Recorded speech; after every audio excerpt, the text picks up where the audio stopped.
Talk to us about Mayor Adams, who recently said that the crisis of migrants or people coming here has become a crisis, and earmarking $1 billion for that. What is that all about? So, folks may or may not have heard that the literally out of his mind horrible governor of Texas decided one day, I'm sure it wasn't one day, I'm sure it was weeks of planning and meeting with political consultants, that he was going to start sending the asylum seekers who cross the border to New York on buses. So you've now just gone through this trauma. There was a story recently about a family that watched another family drowned as they were trying to get here.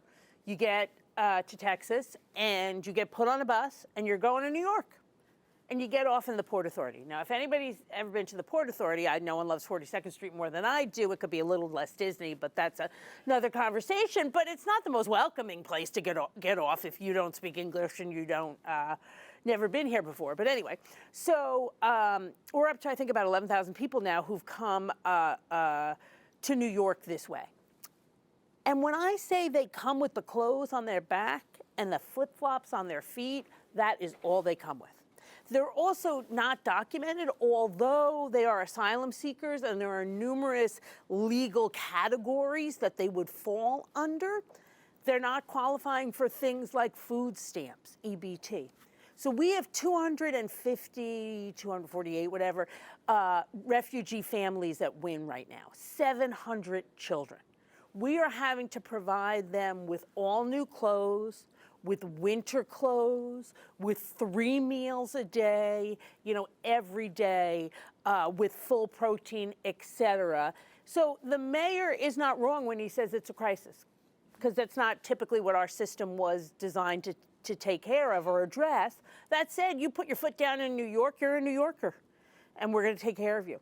And these families are some of the most resilient, tough, hardworking people I have ever met. But it's Where are they from, by the way? Most of our families are from Venezuela, right, though there are some from other parts of South and Central America.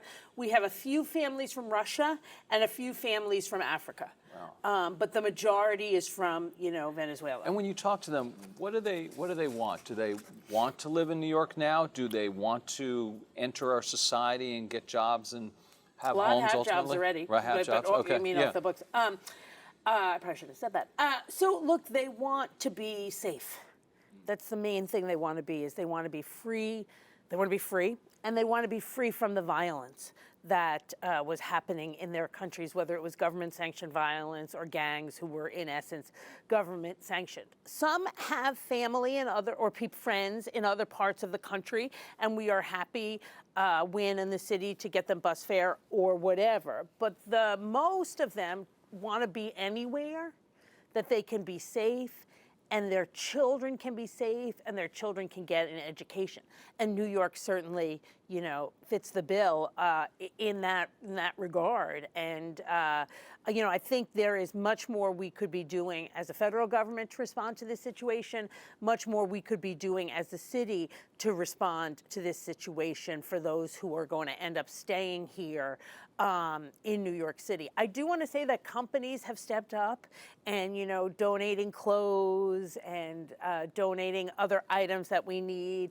Churches have stepped up. Trinity Churches sent us 80 boxes, of diapers and baby wipes the first week, which was, just critical. But this is a problem that's going to be a challenge. I don't want to call it a problem. It's a challenge that's going to be with us for a while. But, there's a story I just want to share. So in one of our shelters, a more typical New Yorker, longer-term New Yorker homeless family got a box, this just happened last week, and went door to door in the shelter asking their fellow residents if they had any clothes they didn't need because the refugees had less than they did.